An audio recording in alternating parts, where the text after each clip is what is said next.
Shalom, shalom, bien-aimés, aujourd'hui nous voyons les catégories de chrétiens qui vont manquer l'enlèvement. La Bible dit dans le livre de Ésaïe 42, verset 9, il dit que les prophéties sont des prédictions divines. C'est Dieu qui annonce les choses à venir afin de préparer les cœurs, afin de préparer les gens. L'avènement du Seigneur Jésus est en train d'être annoncé. L'enlèvement de l'Église est en train d'être prédit. Nous sommes en train d'aller vers l'enlèvement de l'Église. Et mon frère, ma soeur, tu dois te préparer. Il y a une préparation au préalable. Tu pourras visionner sur YouTube ma vidéo sur comment être une épouse de Christ. Ce sont les épouses qui seront enlevées. Comment être une épouse de Christ. Aujourd'hui, nous verrons 5 catégories de chrétiens qui risquent de rater l'enlèvement. Passer totalement à côté de l'enlèvement. Et ces enseignements sont en même temps des avertissements. Des avertissements prophétiques. La Bible dit dans le livre de Matthieu 22, verset 3, nous voyons la première catégorie de chrétiens qui risquent de rater l'enlèvement. C'est ceux qui ne veulent pas quitter cette terre.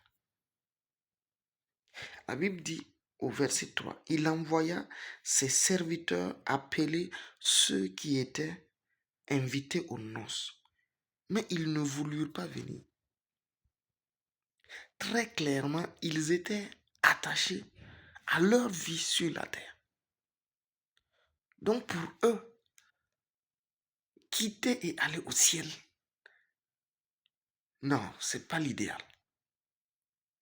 Donc la Bible est claire, ces personnes qui étaient invitées, ça veut dire que ce sont des gens pour lesquels on avait préparé les noces uniquement pour eux. Et ces personnes répondent au Seigneur et leur disent, je ne veux pas venir tout de suite. Non, non, non, je ne veux pas. Je préfère rester ici. Pourtant, la Bible dit dans Apocalypse 19, il dit, heureux ceux qui sont invités aux noces de l'agneau. Heureux. C'est tellement une grande joie d'avoir le privilège d'être invité aux noces. Mais ces personnes vont dire, nous ne voulons pas. Ça se manifeste par tous ceux qui pensent que le concept de l'enlèvement de l'Église a été façonné.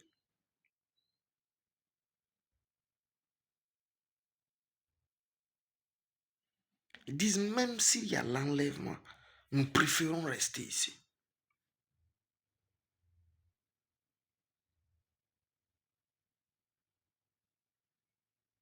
Mon frère, ma soeur, c'est la catégorie première. Ceux qui ont rejeté l'enlèvement. Ils ont dit, nous, on ne veut pas. On ne veut pas partir. Que le Seigneur t'accorde la grâce de ne pas faire partie de ces personnes au nom de Jésus. Voyons la deuxième catégorie. C'est les incrédules. Ceux qui s'en foutent des avertissements. Matthieu 22, verset 5. La Bible dit, mais sans s'inquiéter de l'invitation, ils s'en allèrent, celui-ci à son champ, celui-là à son trafic.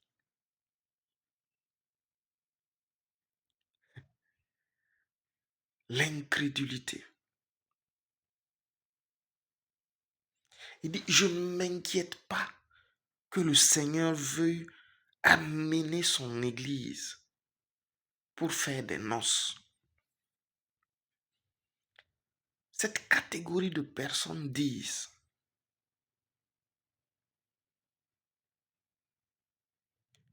que j'ai des projets. Je ne me suis pas encore marié. Je viens d'avoir un enfant.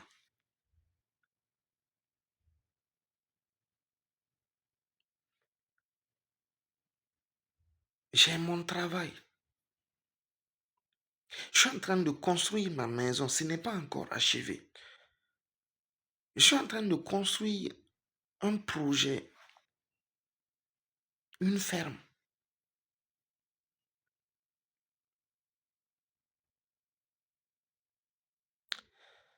C'est la catégorie de ceux qui ne s'inquiètent pas. Non, non. Des choses de Dieu, mais qui s'inquiètent des choses de la terre. Ils ont décidé de dire, nous trouvons que ce n'est pas encore le moment. Non, tu ne peux pas venir nous chercher à ce temps-ci. Il faut patienter. Il faut que je parte régler mes affaires d'abord.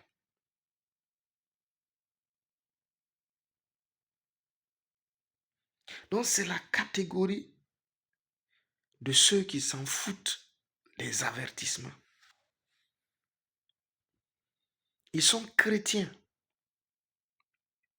Mais ils disent, comme je suis impliqué dans une activité humaine qui vient de commencer, comme je suis impliqué dans une activité humaine qui n'a pas encore grandi, comme je suis en train de gérer ceci et cela, Jésus ne peut pas venir tout de suite. Il ne peut pas. Donc ils veulent que Jésus revienne au temps qu'ils auront choisi.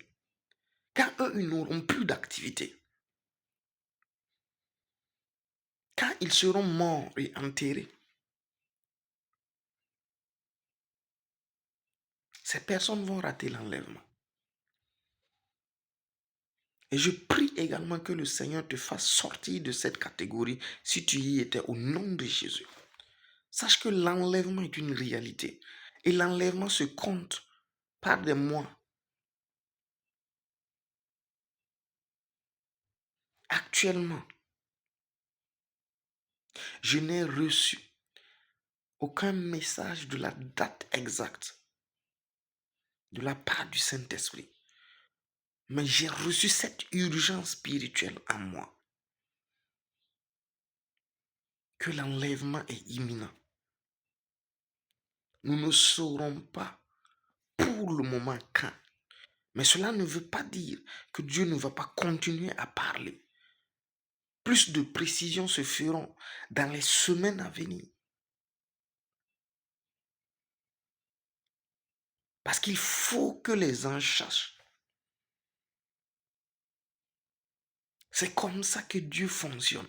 Il prédit, il dit à l'avance les choses avant qu'elles ne se fassent. Afin que lorsqu'elles se passeront, on sache que c'est lui Dieu qui a dit et fait. C'est dans sa nature. C'est pourquoi nous faisons ces vidéos.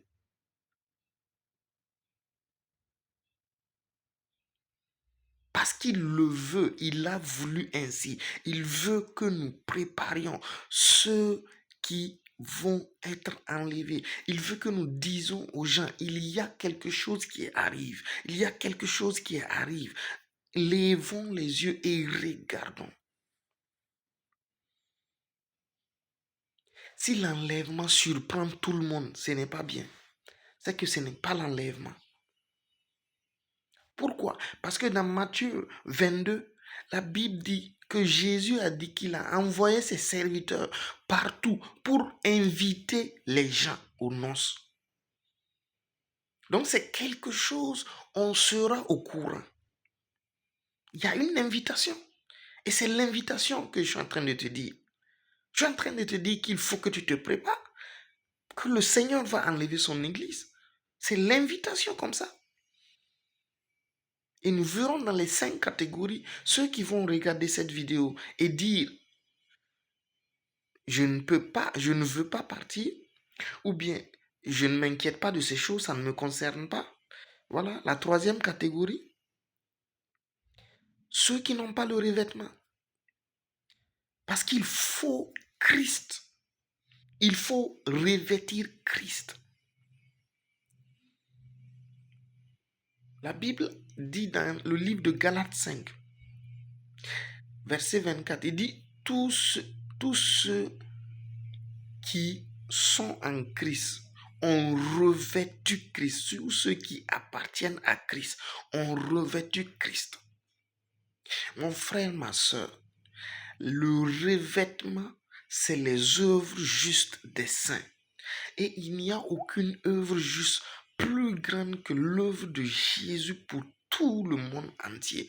Le Christ veut que nous portions sa croix, que nous portions son œuvre, que nous portions les bénéfices de ce qu'il a fait à la croix.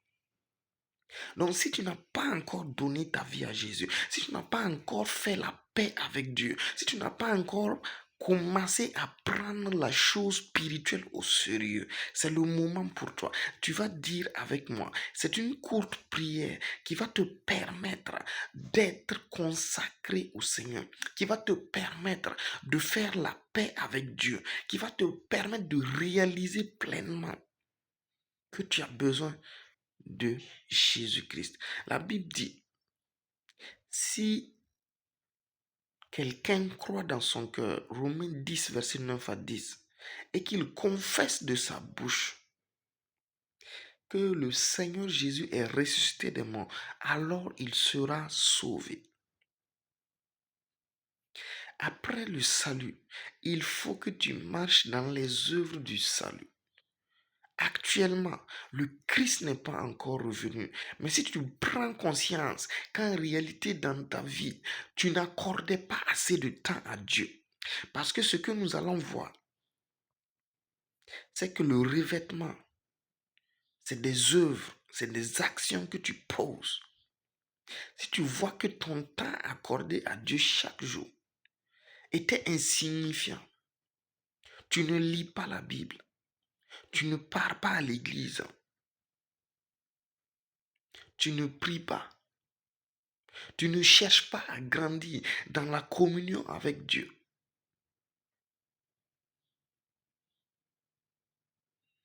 Cela veut dire que tu n'as pas les œuvres. Mais avant d'avoir les œuvres, il faut être sauvé. Et nous allons faire la prière du salut. Tu vas dire après moi, Seigneur Jésus, je crois que tu es mort à ma place à la croix. Je suis un pécheur et un pécheur chronique. Je passe mon temps à te désobéir. Je passe mon temps à me rebeller contre Dieu. Si Dieu dit ne fais pas ci, je le fais. Et je le fais consciemment. Seigneur Jésus, lave mes péchés par ton sang précieux. Accorde-moi ta vie, la vie éternelle. Donne-moi ta robe de justice, afin que je sois en paix avec mon Père. Je prie ce matin de tout mon cœur. Je prie ce soir de tout mon cœur. Au nom de Jésus. Merci pour le salut. Merci parce que maintenant, j'ai la paix avec toi. Je suis devenu ton enfant Père par la puissance de la résurrection. Au nom de Jésus. Si tu as fait cette prière, cela est un bon départ. Cherche une Bible. Commence à lire par le Nouveau Testament. Commence par le Nouveau Testament. Donne du temps à Dieu. Si tu as un programme, fais un programme où tu vas lire la Bible chaque jour, matin, soir.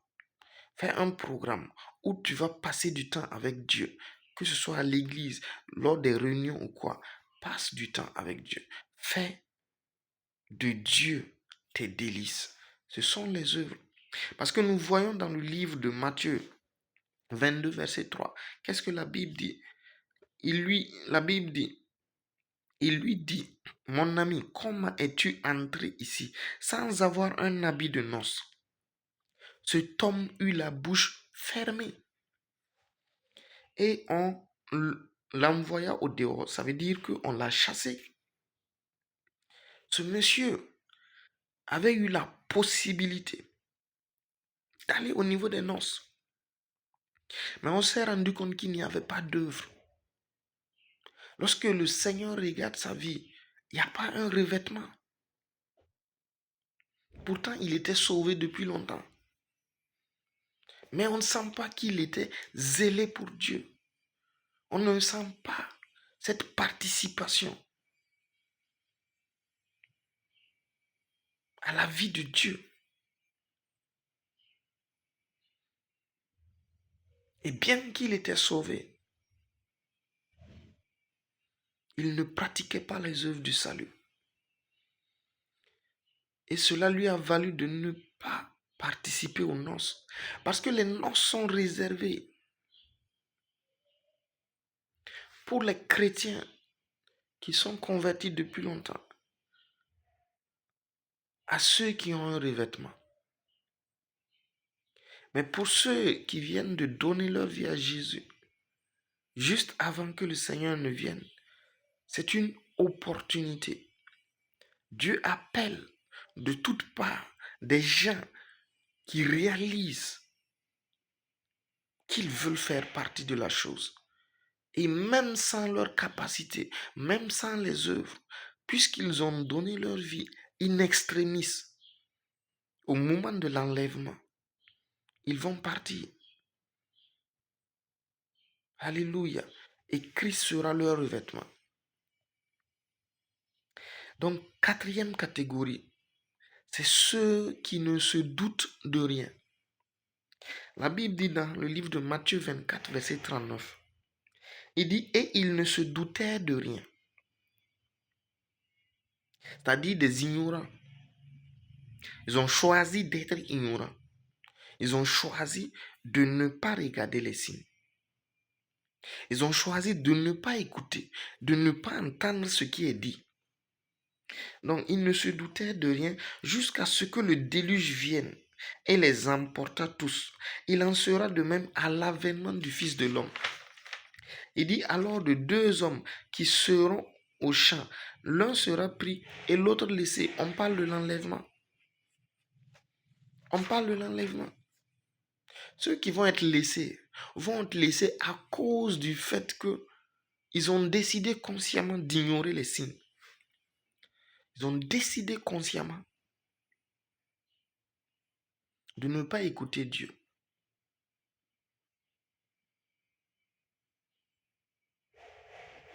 Mon frère, ma soeur, que tu ne sois dans aucune de ces catégories que nous avons citées, au nom de Jésus. Prends ce message au sérieux et commence à préparer ton cœur. Commence à préparer ton entourage. Parle-leur de Christ. Dis-leur qu'il y a un événement qui arrive. Essaie de préparer les choses. N'arrête pas de vivre. Continue de vivre. Mais prépare-toi consciemment. Réorganise ta vie en te disant, je peux partir à tout moment. Donc, il faut que ici, ça soit en ordre. Il faut que ici, ça soit en ordre. Même si ce projet-là, je ne suis pas là, cette personne va gérer. Désigne des gens. Prépare les choses. De telle sorte que même si tu n'es pas là, tu sais que l'œuvre de tes mains ne sera pas vaine. Alléluia. C'est ça le veiller. Et nous allons le voir, la cinquième catégorie. La Bible dit c'est ceux qui ne veillent pas. Matthieu 25, verset 10 à 12. La Bible dit pendant qu'elles allaient acheter, l'époux arriva. C'est quoi? C'est l'histoire des noces de l'agneau. Il y avait 10 vierges, 5 vierges sages, 5 vierges folles. Et les 5 vierges folles étaient des folles qui n'étaient pas consacrées. C'était des vierges non consacrées. Ça veut dire que ce sont des chrétiens qui ne vivent pas comme des chrétiens. Non. Ils sont occupés à tout sauf à Christ.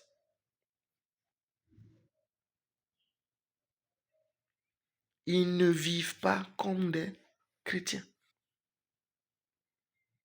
Pas de consécration, pas de zèle.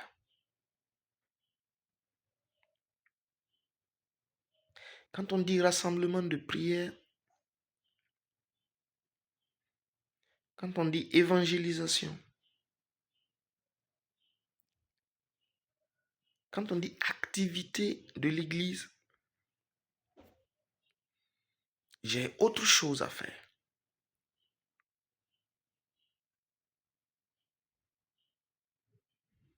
Mais quand on dit sortie détente, j'ai le temps. Quand on dit venez, on va aller à tel lieu pour manger, action de grâce, j'ai le temps. Il n'y a pas de veille. Il n'y a pas de préparation. Et c'est eux que la Bible qualifie de vierges folles.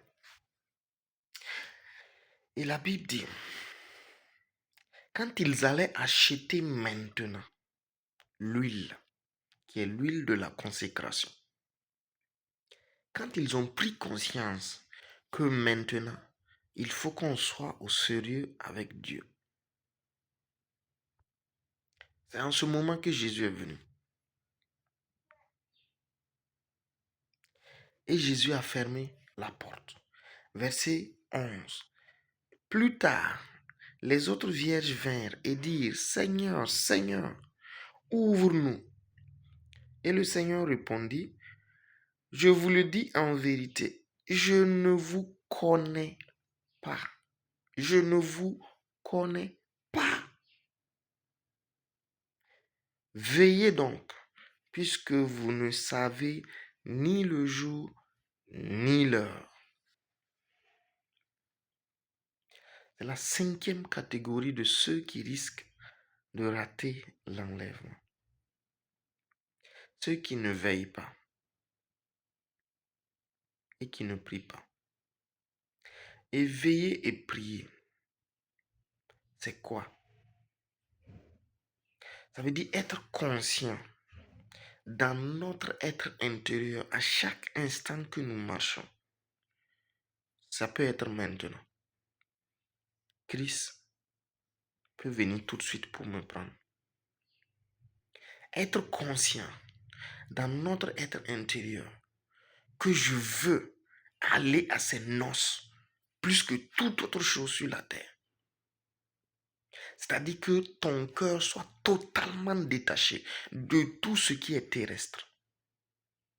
Totalement détaché. Totalement détaché. Et tu déclares, ces noces-là, je veux y participer. Je veux y participer. Quitte à tout abandonner. Seigneur, je suis prêt. Aucun projet ne peut me retenir. Aucune œuvre ne peut me retenir sur la terre. Aucune personne ne peut me retenir sur la terre. Seigneur, ce sont tes noces. Je veux avoir une part dans tes noces. Tes noces sont plus importants que tout. Tes noces sont plus importants que la gloire. Plus importants que la réussite personnelle. Plus important. C'est ça, veiller. Être conscient à chaque instant que nous avons un voyage à faire.